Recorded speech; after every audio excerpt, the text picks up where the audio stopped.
वही तो आप लोगों को बताया कि पहले भी मैं बात कर चुका हूँ।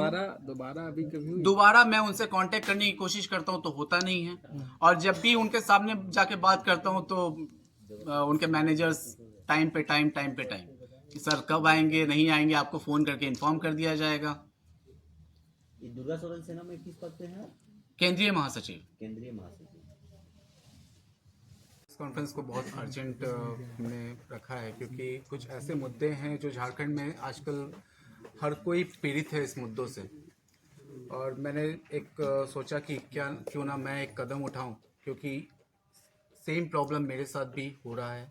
हमारे साथ ये प्रॉब्लम हो रहा है, झारखंड के अनेकों लोगों के साथ हो रहा है इस टाइप का प्रॉब्लम, बट वो सामने नहीं आ पा रहे हैं, चाहे वो सक्षम ना हो या फिर उनको अंदर से उतनी ताकत नहीं मिल पा रही है, उनको रूपरेखा नहीं मिल पा रही है कि वो इस प्रॉब्लम को कैसे फेस करें, इसको कैसे समाज में लाएं और इसका सॉर्ट आउट कैसे निकाल सकें। तो उसी चीज़ को मैं एक तरीके से बोल सकता हूँ कि मैंने एक कदम उठाया है समाज के लिए, क्योंकि आज सेम प्रॉब्लम से मैं भी पीड़ित हूँ और मैं ये फेस कर रहा हूँ, तो इसीलिए कॉन्फ्रेंस को रखा गया है। और आप सभी जानते हैं कि झारखंड में ज़मीन के मामले को लेकर के कितने लोग पीड़ित हैं। हर जगह पे आप रांची के देखें या फिर रांची के आसपास के किसी भी इलाकों में देखें, हर इंसान आज अपने ही ज़मीन के लिए लड़ रहा है। आज का माहौल ऐसा हो गया है कि अगर आप अपने ज़मीन पे या फिर अपनी प्रॉपर्टी पे 2 दिन ना जाएं तो तीसरे दिन आपको दिखेगा किसी का वहाँ पे बोर्ड लग चुका है और आप खुद के प्रॉपर्टी में जाने से डरेंगे। क्यों? क्योंकि सामने वाला शायद कोई बहुत बड़ा पॉलिटिशियन हो या कोई दबंग आदमी हो, पैसे से हो, वो ताकत की दम पे आपकी प्रॉपर्टी को अपना बनाने की कोशिश करता है। तो वही मामला जो है आप लोगों के सामने रखूंगा, कुछ तथ्यों को सामने रखूंगा, कुछ प्रूफ्स को सामने रखूंगा कि किस तरीके से लोग आपके ही जमीन में आपको काम करने से रोकते हैं। कहाँ का है मामला है? ये मामला आपका हटिया क्षेत्र का है, और ये जो जमीन है ये टिपुदाना थाना के अंतर्गत आता है। आप सभी जानते होंगे हटिया और टिपुदाना के बीच में एक पेट्रोल पंप पड़ता है, मधुकोड़ा पेट्रोल पंप, जो जिसके मालिकाना हक है हमारे एक्स सीएम मधुकोड़ा जी। उन्हीं के बगल का ये ज़मीन है, जिस ज़मीन को मैंने पावर के माध्यम से अपने नाम पे लिया हुआ है इस ज़मीन के ऊपर काम करने के लिए, इसके मालिक से, जिसके पूरे दस्तावेज मेरे पास है। इसका मालिक जो मुझे पावर किया है उसको क्या हक है इस प्रॉपर्टी को मुझे पावर करने का, ये सारे दस्तावेज मैं आप लोगों के सामने रखूंगा। और इस प्रॉपर्टी में हम जब भी काम करने जाते हैं हमको जोर जबरदस्ती रोक दिया जाता है। लास्ट 28 तारीख को भी हमने इसके ऊपर काम किया था। जब तक थोड़ा बहुत काम चला उसके बाद फिर वहाँ से लेबरों को डांट करके जोर जबरदस्ती उनको निकाल दिया गया। मुझसे भी बहुत अभद्र भाषा में बात की गई और बाद में उसी प्रॉपर्टी में बोर्ड लगा दिया गया, जिसका एविडेंस भी आपको दूंगा कि 28 तारीख को जब मैं काम कर रहा था वहाँ पे कोई बोर्ड नहीं था और आज के डेट में वहाँ पे बोर्ड लग गया। उसका भी एविडेंस आप लोगों के सामने कौन रोक रहा है आपको? ये पूरा कार्यक्रम आप खुद जानते हैं कि कोई बड़ा आदमी सामने खुद आकर के तो रोकता नहीं है, अपने कर्मचारियों द्वारा रुकवाया जाता है। तो मधुकोड़ा पेट्रोल पंप के कर्मचारी द्वारा, वहाँ के मैनेजर द्वारा ये चीज़ रुकवाया जाता है। पहले भी हमारे मधुकोड़ा जी से बात हुई थी इस मामले को लेकर के, तो उन्होंने बोला था कि हम लोगों को कोई प्रॉब्लम नहीं है, अगर ये आपका ज़मीन है तो आप प्रूफ रखिए और आप काम कीजिए। तो हमने सारे डॉक्यूमेंट उनको दिए कि आप चेक करवा लें डॉक्यूमेंट को, और ये कई महीनों पहले की बात है। उसके बाद उनके तरफ से कोई हाँ ना का कोई हमारे पास ऑर्डर नहीं आया कि क्या करना है नहीं करना है। वो हमसे फिर मिले ही नहीं। हमने बहुत बार उनसे मिलने की कोशिश की, उनके मैनेजर को इन्फॉर्म किया कि सर से बोलिए हमसे मिलेंगे क्योंकि हमको उसमें काम करना है, तो वो मिले नहीं। तो लास्ट हमने खुद सोचा कि जब उनको ऑलरेडी डॉक्यूमेंट दे दिया, इतने दिनों से उनके तरफ से कोई खबर नहीं आ रही है, तो हम खुद काम करते हैं।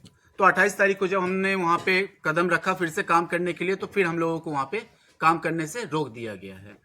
ये ज़मीन मैं आपको बताना चाहूँगा, नो डाउट ये ज़मीन में बहुत पुरानी हिस्ट्री है चीज़ों को लेकर के, ठीक है। क्या कुछ जो आप बोल रहे थे कोई एविडेंस पे पेपर है क्या इसका? ये सारे डॉक्यूमेंट्स भी मैं आपके सामने रखूंगा, वो सारे डॉक्यूमेंट्स मैं आपके सामने रखूंगा जिनसे मैंने ये पावर ऑफ अटर्नी लिया है। उनके माता जी के नाम पे ये प्रॉपर्टी थी। अभी उनकी माता जी यहाँ पे नहीं है, स्वर्गवास हो चुका है उनका डेथ सर्टिफिकेट भी मैं आपके सामने पेश करूंगा। ये डीड बना था 26/7/2060 में, 26/7/2060 में, और ये डीड हुआ था सरला देवी के नाम पे।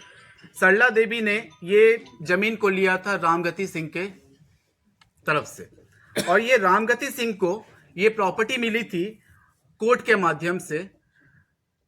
कोर्ट में जो केस चल रहा था, ये मुंसिफ, पहले 1960 के दौर पे हम लोग मुंसिफ कोर्ट के थ्रू ही हर प्रॉपर्टीज को केस लड़ा करते थे। तो ये केस का जो ऑर्डर आया था वो आया था 3/7/2060 में, 3/7/2060 60 या sorry 1960 1960 I am sorry it was my mistake 1960 3/7/1960 3/7/1960। और इसका मोटेशन जो सरला देवी के नाम पे हुआ था वो हुआ था 19/8/1966, ठीक है। और इसका बाकायदा लगान भरा जा रहा था। आज भी सरला देवी के नाम पे ही इसका मोटेशन भी है, और रसीद भी आज के डेट में अप टू डेट उन्हीं के नाम पे कट रहा है। जब ये सारे चीज उनके नाम पे हो रहे हैं तो फिर इस प्रॉपर्टी में किसी और का दावा करना मुझे कहीं से कहीं तक सही नीति नहीं लगती है। अगर ये उनके नाम पे, अगर वो बोलते कि, अगर वो दावा करते हैं कि उनके नाम पे ये प्रॉपर्टी है, तो ये गलती मैं किसकी समझूंगा? या तो मधुकोड़ा जी का ये प्रॉपर्टी का गलती समझू कि मधुकोड़ा जी अगर गलत डॉक्यूमेंट बना के पेश कर रहे हैं, या फिर सरकारी नीति बोलूंगा कि एक ही प्रॉपर्टी को 2 जगह रजिस्ट्री कर दिया गया, जिसका डबल मोटेशन कर दिया गया। जबकि आज तक मधुकोड़ा जी ने अपना मोटेशन तो शो किया नहीं है, ना ही कोई डॉक्यूमेंट उन्होंने अपना शो किया है। वो वर्बल अपना सिर्फ अभी दावा कर रहे हैं कि ये प्रॉपर्टी हमारी है, ठीक है। वो एविडेंस भी मैं आप लोगों के सामने पेश करता हूं। फर्स्ट थिंग, जो 28 तारीख को हमने काम किया था और हम लोगों को रुकवाया गया था, उसके लिए हमने डीसी ऑफिस और एसएसपी ऑफिस को हमने अवगत करवाया कि सर ऐसे मामले हैं। सारे डॉक्यूमेंट्स के साथ उनको मैंने दिया कि सर हम लोग ये प्रॉब्लम फेस कर रहे हैं, प्लीज इसके ऊपर आप लोग एक सही मोटेशन कर दिया गया। जबकि आज तक मधुकोड़ा जी ने अपना मोटेशन तो शो किया नहीं है, ना ही कोई डॉक्यूमेंट उन्होंने अपना शो किया है। वो वर्बल अपना सिर्फ अभी दावा कर रहे हैं कि ये प्रॉपर्टी हमारी है, ठीक है। वो एविडेंस भी मैं आप लोगों के सामने पेश करता हूं। फर्स्ट थिंग, जो 28 तारीख को हमने काम किया था और हम लोगों को रुकवाया गया था, उसके लिए हमने डीसी ऑफिस और एसएसपी ऑफिस को हमने अवगत करवाया कि सर ऐसे मामले हैं। सारे डॉक्यूमेंट्स के साथ उनको मैंने दिया कि सर हम लोग ये प्रॉब्लम फेस कर रहे हैं, प्लीज इसके ऊपर आप लोग एक सही निर्णय ले और इसका जांच करें। तो ये दोनों लेटर हमने दिया था, जिसका हमें रिसीविंग मिला है।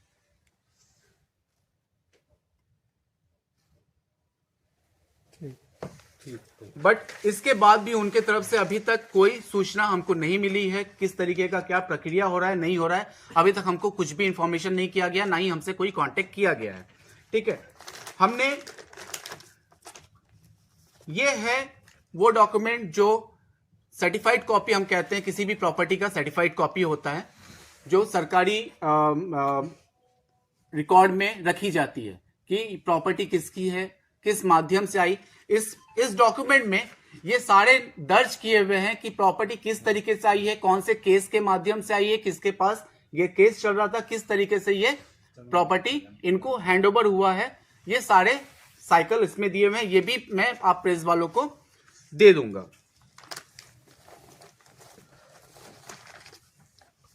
ये रहा इस प्रॉपर्टी का ओरिजिनल डॉक्यूमेंट।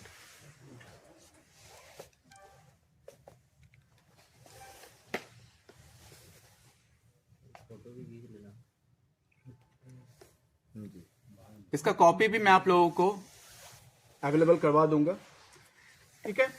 ये डॉक्यूमेंट ये कहता है कि ये प्रॉपर्टी श्रीमती स्वर्गीय सरला देवी के नाम पे है, ठीक है। सरला देवी के देहांत के बाद मैं उनका आपको डेथ सर्टिफिकेट दिखाता हूं, प्लस उनका आईडी भी दिखा देता हूं। वो डेथ सर्टिफिकेट और आईडी मत दिखाइए। देहांत के बाद ये बताइए। देहांत के बाद उनके एकमात्र पुत्र राजीव रंजन जी इसके उत्तराधिकारी थे। उन्होंने ये प्रॉपर्टी, जबकि वो बिहार में रहते हैं, मेडिकल, राजीव रंजन, वो पटना के निवासी हैं और मेडिकली बहुत स्वस्थ नहीं रहते हैं, इसलिए इन्होंने ये प्रॉपर्टी मुझे पावर ऑफ अटर्नी के माध्यम से मुझे, क्या नाम हुआ? मेरा नाम देवाशीष मनोरंजन घोष।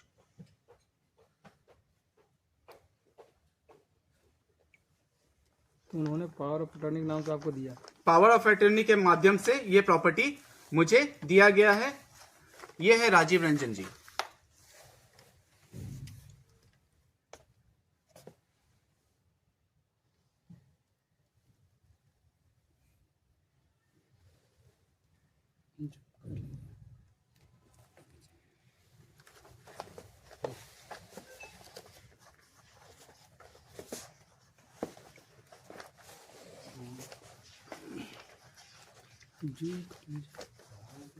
ये रहा इस पावर ऑफ अटर्नी का सर्टिफिकेट।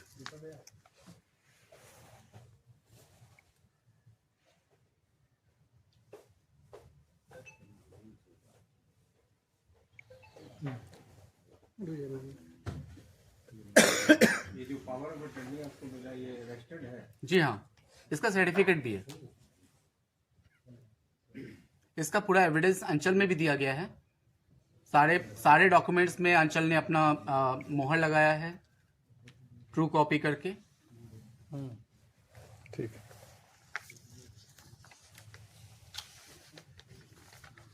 अगर मैं रजिस्टर 2 की बात करूं तो आज भी ये प्रॉपर्टी रजिस्टर 2 में सरला देवी के नाम से दर्ज है।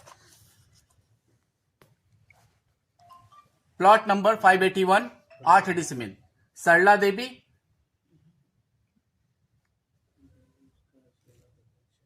प्लॉट नंबर कितना है? 581। मौजा कौन सा है? ये मौजा आपका पड़ेगा पुगड़ू, कौन सा अंचल में आता है? नामकुम।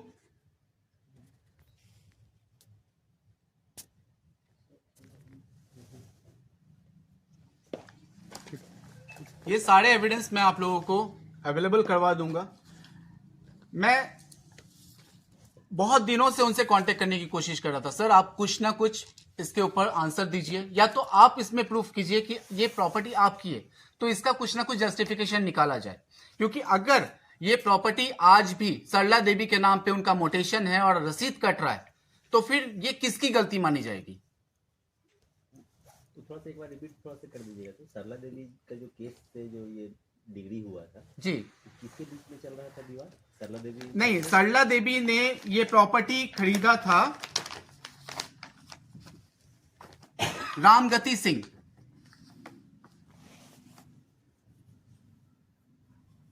और केस जो हुआ था रामगति सिंह और मिस्टर उड़ाव के बीच में। केस किस मामले को लेकर था? सर ये कन्वर्जन का होता था उस टाइम पे, जो मुंसिफ कोर्ट के थ्रू किया जाता था। तो जैसे मिस्टर आज डीसी उरांव का कोर्ट पूरा से नाम- डीसी के थ्रू होता है, पहले मुंसिफ कोर्ट के थ्रू होता था। तो मिस्टर उरांव जो बोल रहे हैं बहरा पूरा- उड़ाव, मिस्टर बहरा अच्छा, उड़ाव बहरा। जी। आज जैसे डीसी कोर्ट के ऑर्डर से आप किसी प्रॉपर्टी को आप कन्वर्ट करते हो, कंपनसेशन करते हो, तो 1960 के टाइम पे ये मुंसिफ कोर्ट के थ्रू हुआ करता था। उस समय डीसी कोर्ट की कोई ये नहीं थी।